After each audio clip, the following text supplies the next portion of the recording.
ada talk show di Radio Start 102,6 FM. Assalamualaikum warahmatullahi wabarakatuh. 102,6 FM, Saturasi Suara Satu Kata Penuh Makna, pasti selalu di hati. Mengudara dari Studio 3, Lantai 3 Gedung Star FM di Jalan AM Dalama Panjebungan, pagi Madinah pagi. Ya sahabat Star FM, seperti biasa ya, di setiap minggunya kita akan melakukan program khusus, yaitu dialog interaktif bersama BNN Kabupaten Mandailing Natal. Dan seperti biasa juga Ika di sini bersama Ibu Faridah. Ya. Sudah akan menyampaikan informasi-informasi menarik untuk kamu semua. Dan di part sebelumnya ya Bu, kita sudah melakukan Tanya BNN ya. Tema kita masih sama dengan minggu lalu, yaitu Tanya BNN, di mana Tanya BNN kali ini juga masih sama dengan minggu lalu, yaitu pertanyaan dari sahabat Star FM yang telah disampaikan dari media sosial. Dan langsung kita tanyakan kepada Ibu Faridah.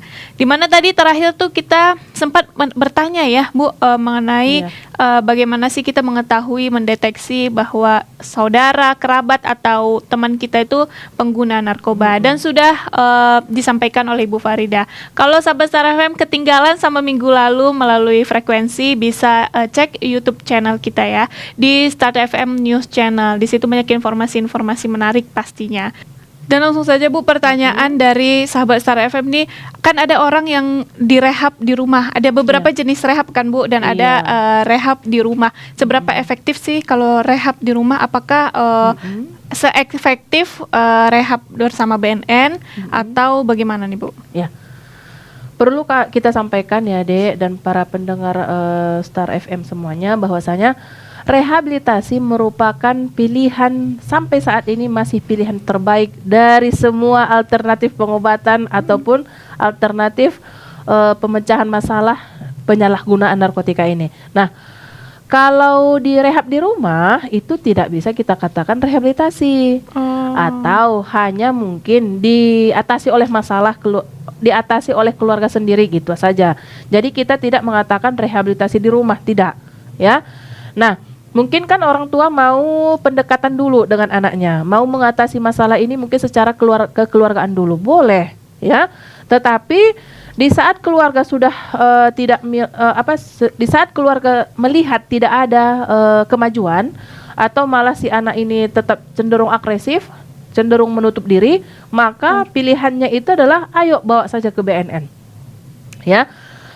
Permasalahannya Kak, kadang-kadang kan si anak ini nggak mau dibawa gitu, atau nggak mau diajak. Bahkan kalau udah masuk ke komplek perkantoran, malah dia udah curiga duluan mau ke BNN ya gitu. Nah, datang saja para orang tua kita ini ke BNN, nanti di situ akan kita bantu bagaimana cara membujuk si anak ini agar mau direhabilitasi. Berarti kalau di rumah itu belum terhitung rehabilitasi ya, harus bekerja sama dulu, orang tuanya datang ke BNN lalu dibicarakan ya Bu, bagaimana. Nah, rehabilitasi ini boleh juga dilakukan oleh lembaga yang berkompeten di bidang rehabilitasi. Misalnya ada memang rumah rehabilitasi yang dikelola oleh masyarakat, bisa ya. Tetapi kalau dia tetap posisinya di rumah, tidak ada campur tangan BNN di situ, itu tidak kita katakan rehabilitasi. Ya, nah kemudian rehabilitasi ini yang diselenggarakan oleh BNN ini ada dua jenisnya Dek. Ya, yang pertama rehabilitasi jalan, yang kedua rehabilitasi rawat inap. Ya, mungkin rehabilitasi jalan ini yang diidentikan oleh masyarakat kita, rehabilitasi di rumah gitu. Jadi pengetahuannya rehabilitasi jalan ini itu dilakukan di rumah. Enggak. Ya, seorang penyalahguna atau lebih mudahnya kita katakan klien, seorang klien ini dia nanti datang, ada sesinya berkunjung ke BNN. Ya, di BNN dia nanti akan berjumpa dengan konselor. Ya, nah mereka akan berdiskusi, akan melakukan terapi bagaimana cara mengatasi masalah kecanduannya. Ya. Nah, itu kalau dia rawat jalan. Rawat jalan ini kan ada beberapa sesi kunjungan dia ke BNN ya. Bisa sekitar 8 kali kunjungan. Masalah waktu kapan dia datang itu nanti akan didiskusikan antara konselor dengan si klien ini. Ya. Itu untuk rehabilitasi jalan. Nah, sementara kalau untuk rehabilitasi rawat inap ini si klien ini mesti diinapkan di lembaga tersebut. Misalnya kalau untuk daerah Sumatera Utara kita kan ada di Lubuk Pakam Pakam, sekarang, ya, ada di Lubuk Pakam. Nah, akan diinapkan dia di situ seberapa lama itu tergantung pada tingkat kecanduan si klien ini. Ya, bisa 3 bulan, bisa 4 bulan, bisa 6 bulan, atau malah bisa 9 bulan. Itu tergantung pada tingkat kecanduannya dan kemajuan progres yang dialami si pecandu itu sendiri gitu loh. Ya, itu dia kalau untuk rehabilitasi. Dan satu yang perlu kita sampaikan bahwasanya untuk rehabilitasi yang diberikan oleh BNN itu biayanya gratis. Ya. Itu gratis. Untuk kesembuhan kita pun Iya. kita diberikan fasilitas Kemudahan ya, bagi oleh pemerintah. kemudahan. Jadi jangan takut nanti kalau direhabilitasi malah Nanti macam-macam lah iya. pikirannya gitu ya, Bu. Pokoknya ayo aja dulu gitu, mulai aja dulu, datanglah ke BNN berkunjung. Orang tua pun kalau terlalu terlalu banyak mikirnya kan di rumah mendengar kompor-kompor cerita-cerita dari orang tetangga, dari luar ya. dia kan panik sendiri. Iya. Malah nanti ada yang mengatakan nanti entah dia apa-apakan orang itunya anakmu di sana, Iya. kata Padahal demi kesembuhan Iya, si jadi, penggunanya ya, iya, Bu. datang saja dulu ke BNN berkunjung, kita nanti akan bisa berdiskusi berbagi informasi di situ. Dan ya. lebih pasti kan informasi yang daripada disampaikan, yang didapat, iya. katanya nggak jelas siapa yang berkata.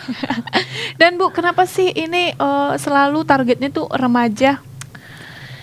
Jadi kan sebenarnya Dek, gimana dikatakannya, remaja ini merupakan aset bangsa, itu yang pertama. Ya, kita tidak menyangkal bahwasanya keadaan di setiap negara di dunia ini, di global, di suasana global ini kan terjadi persaingan ketat gitu. Atau bisa kita katakan kita masanya proxy war gitu, di mana peperangan ini nggak jelas siapa musuh, siapa kawan, siapa lawannya. Dan gitu. perang zaman sekarang udah nggak kayak zaman dulu Iya, ya, pakai senjata. Iya benar. Nah, perangnya sekarang itu melalui salah satunya adalah melalui Generasi narkoba, mudanya gitu. dihancurkan ya. Dihancurkanlah generasi suatu bangsa tersebut agar generasi bangsa dia Lebih unggul, baik, lebih baik. unggul. Karena nanti di ketenaga kerjaan pun kan, kalau misalnya kita ahli dalam satu bidang, kita bisa kerja di luar negeri gitu. Nah, jadi kenapa selalu remaja? Itulah yang paling utamanya. Karena remaja ini adalah aset bangsa, sehingga ada memang beberapa negara yang terus-menerus secara intens dia menghancurkan generasi suatu bangsa yang lain gitu. Dia Kita tahu udah potensi negara ini hebat-hebat nih gitu, Iya. dihancurkan ya, Bu. kita kan sama-sama tahu kan bahwasanya generasi Indonesia itu tidak dipandang sebelah mata, memang punya kualitas kita gitu. Nah, oleh negara lain inilah yang mau dihancurkan. Itu alasan pertamanya. Karena persaingan global, ya. Yang kedua, menurut DIK nih, mana lebih panjang harapan hidup antara kita atau orang tua yang udah berumur 50 tahun? Yang lebih muda lah ya, Iya, pasti pastinya Bu. yang lebih muda, Kalau ya yang kan? udah tua tinggal lama lagi. tinggal nunggu. Ya Nunggu sebenarnya masa tua. walaupun perjanjian itu Iya. nggak terletak Iya. siapa yang tua siapa yang muda ya. Nah, kalau pengedar menyasar remaja, setidak-tidaknya bisnis mereka itu akan aman, lebih Panjang ya. Kontraknya lebih menjanjikan. Kenapa? Kontraknya Karena panjang. harapan hidup remaja itu lebih panjang. dia, lebih besar harapan hidupnya ya, karena bisnis ya. Kemudian alasan yang ketiga kenapa remaja, ya ini saya paling nggak suka mengatakannya ini, karena sering diidentikan remaja itu adalah remaja yang labil ya. Yang yang suka Masih bingung mau Iya, kemana arahnya yang ya. bingung atau suka mencoba sesuatu ya. Saya kurang setuju sebenarnya dengan statement yang ini ya, karena kalau si remajanya kita persiapkan dari awal, dia tidak akan mengalami kebingungan. Tidak akan ada kelabilan Iya. kiri kanan ya. Mencari identitas katanya. Kalau dari awal si remajanya ini sudah dikenalkan identitas kamu ini. Misalnya kamu laki-laki seorang hamba Allah yang diutus ke dunia untuk misalnya untuk diuji mana ibadah siapa yang paling, kan itu diperkenalkan tujuan kita di sini gitu. Maka dia tidak akan labil lagi gitu. Nah, itu alasannya karena remaja sering diidentikan dengan labil, kondisi yang labil, mencari jati diri. Kemudian atau bahasa kerennya galau gitu. Galau. Iya. Iya benar. Masa yang penuh dengan kegalauan gitu. Kalau ditanya, ya kalau kita berjumpa dengan kelompok remaja, apa sih sebenarnya yang kamu galaukan? Dia bingung mau menjawab. Yang dia galaukan pun dia bingung. Iya, dia bingung apa yang menyebabkan dia galau. Sebenarnya nggak ada. Padahal kalau udah jelas dari awal ya Bu, dia sudah melakukan hal-hal positif, dia pasti terarah dong ya hidupnya. Jadi, tidak akan terjerumus ke narkoba. Sebenarnya label yang kita berikan ke remaja ini malah kadang-kadang memperparah kondisi si remaja. Jadi ayo deh adik-adik semuanya yang remaja-remaja yang penuh dengan energi, semangat, jangan mau kamu dikatakan remaja kaum labil. galau. Iya, jangan mau ya. Dan mau dikatakan generasi galau. Iya, ya. Kemudian alasan yang berikutnya itu adalah karena remaja ini juga kan dia lebih lebih loyal dia kepada temannya daripada ke orang tuanya. Memang fasenya begitu gitu. Nah, jadi kalau misalnya satu remaja saja sudah pakai narkoba, maka teman yang lainnya lebih mudah dia mengajak teman-temannya yang lain. Makanya remaja ini yang tetap jadi sasaran dari pengedar gitu. Ya. Dan kan ada Bu beberapa orang udah diberitahu nih informasi-informasi mengenai bahaya narkoba gitu ya. Tapi masih saja ada orang yang mau mencoba, terjerumus gitu. Dia udah tahu nih kalau ini berbahaya dan dia merasa kayak kayaknya baik-baik aja nih pakai narkoba juga gitu. Kelihatannya baik-baik aja kalau dia menggunakan narkoba itu gimana Bu? Nah, udah banyak orang yang tahu bahwa narkoba tersebut bahaya, kok masih tetap dipakai. Sebenarnya tahunya itu salah. Informasi yang dia dapat salah atau kurang banyak gitu. Karena kurang banyak lah, makanya dia tetap pengen gitu. Ya, dia masih kurang tahu bahwasanya mungkin dia menganggap pakai narkoba itu merupakan salah satu syarat untuk menjadi generasi yang hits atau apa namanya? Salah satu syarat untuk dianggap keren gitu. Di tongkrongannya kalau nggak make ini nggak keren jadi gitu ya. Jadi makanya tadi saya katakan tahunya itu masih ada yang salah atau masih sangat banyak yang kurang gitu. Ya.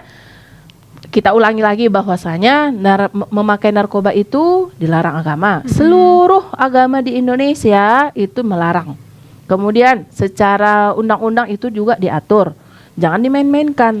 Ya, sekali saja kalau dipakai, kalau memang terbukti ada barang tersebut dalam penguasaan kita, itu bisa dipidana. Nah, kemudian bahaya kesehatannya ini sangat sering disepelekan. Ya. Sebenarnya setiap tubuh kita masuk narkoba ke tubuh kita itu sudah ada sel saraf yang rusak. Ya, bisa jadi memang belum bergejala pada saat itu. Jangkanya jangka panjang ya Bu.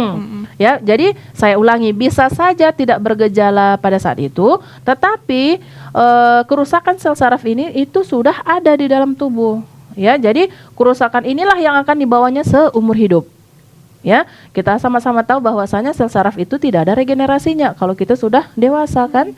Berbeda dia dengan sel tulang ataupun sel kulit. Kalau kulit kita koyak misalnya luka, itu kan bisa sembuh sendiri ya. Kalau koyaknya nggak terlalu dalam. Kalau sel saraf itu berbeda, ada ciri khasnya gitu loh, ya. Nah, itu yang sering disalahgunakan oleh remaja kita. Mereka selalu menganggap bahwa narkoba tersebut akan menjadikan dia keren atau merupakan syarat agar diakui sebagai generasi kekinian gitu. Padahal itu udah salah makna ya. Salah, benar-benar salah. Kalau kamu mau dianggap keren, berprestasilah. Tunjukkan siapa dirimu. Atau misalnya saya ini kan Kak nggak ada potensi, nggak bisa ngapa-ngapain. Kenali dirimu lebih dalam ya, kenali dirimu lebih dalam agar kamu tahu apa yang bisa kamu lakukan. Bisa mencoba berbagai hal ya Bu, dalam bidang kesenian, olahraga, atau berbagai hal untuk menggali potensi dalam diri daripada harus mencoba ke narkoba ya. Banyak sekali caranya. Atau yang paling mudah sekarang itu kan karena kita sudah memasuki era digital ya, semua serba digital. Atau dengan modal handphone saja dengan modal internet saja. Internet kan sekarang bisa kita numpang ke wifi di mana Iya. yang gratis gitu, nggak usah pakai paket pun Iya. bisa, ya. Di mana saja bisa kita buat. Jadi makanya tadi saya katakan kenali lebih dalam sehingga kita tahu apa yang bisa kita lakukan gitu. Contohnya kalau kita misalnya suaranya bagus tapi kita nggak pede dengan wajah kita nih misalnya, kita bisa buat seperti podcast yang Iya, suaranya saja, aja, nggak usah ada audionya. nggak usah ada visual visualnya, hanya audio saja. Banyak caranya. Nah, kalau kita juga kan harus beradaptasi bahwasanya kita hidup sekarang itu seperti amfibi kan, hidup di dunia nyata Dan dunia hidup maya. di dunia maya. Itu merupakan salah satu itulah salah satu yang mesti kita gali sebagai generasi muda. Jadi jangan mau dibodoh-bodohi oleh pengedar bahwasanya narkoba tersebut bakal jadi keren gitu. Enggak. Harusnya yang berprestasi lah Iya. yang keren. Apalagi media sosial zaman Iya. sekarang kan Bu, keren-keren. Orang bisa kalau takut mukanya malu, nggak pede mukanya bisa nyanyi. Terus ada gambar-gambar apa gitu di videonya. Kalau misalnya belum pede dengan suara, boleh kan ada gerakan tangan Iya, saja benar. gitu. Makanya saya katakan kenali diri lebih dalam sehingga kita tahu apa sebenarnya yang bisa kita lakukan, berbagi ya. Kalau kita kan dapat apresiasi dari orang lain, itu percaya diri kita itu akan meningkat. Benar. Ya, saat percaya diri kita meningkat akan mendorong untuk membuat karya yang lain gitu. Gitu mekanismenya. Dan akan mendapat lingkungan yang positif juga Iya. kan Bu. Carilah lingkungan yang mendukung. Kalau yang asik mengejek saja, misalnya nih diposting satu karya asik diejek saja, ya udah unfollow Ya, atau tidak usah berteman istilahnya di media sosial ya. Iya, kita kan mudah sih memilih teman. Ya, tidak ada dosanya kita memutuskan pertemanan kalau Yang, memang itu yang salah juga dia, kita masih iya. belajar, dia udah komen-komen Iya, gitu ya. jadi gitu. Sekalian hitung-hitung latih mental juga itu Bu, kalau ada yang komen-komen negatif. Iya. Dan yang terakhir nih Bu ya, karena aduh waktu kita pendek ini. Yang terakhir gimana sih Bu, apa yang perlu kita lakukan nih sebagai remaja untuk menghindari narkoba? Apa tips and trick dari Ibu gitu? Iya. Yang pertama itu teruslah berkarya. Ya, teruslah berkarya, raih mimpimu tanpa narkoba. Ya, itu saja. Kalau kita sudah mulai berkarya, terserahlah di bidang apa saja. Ya, asah kemampuan tersebut sehingga kamu lebih nyaman dengan karya kamu tersebut, sehingga tidak ada lagi keinginan untuk mencari yang lain, ya, tidak ada keinginan untuk mencari narkoba sehingga kita bisa sukses tanpa narkoba. Ya itu. Nah itu sahabat Star FM, bincang-bincang kita bersama Ibu Faridah ya. Waktu kita memang sangat terbatas, tapi sahabat Star FM, kamu bisa nonton video-video kita yang lainnya di YouTube channel kita, di Start News Channel ya. Dan selain itu di setiap minggunya juga kita akan melakukan dialog interaktif untuk menambah pengetahuan kita dengan pengetahuan narkoba. Jadi sahabat Star FM, mohon maaf nih kita harus pamit undur diri dari ruang dengar kamu semua. Wassalamualaikum warahmatullahi wabarakatuh. Horas. Greatest music on the Paradise Island. Sun FM.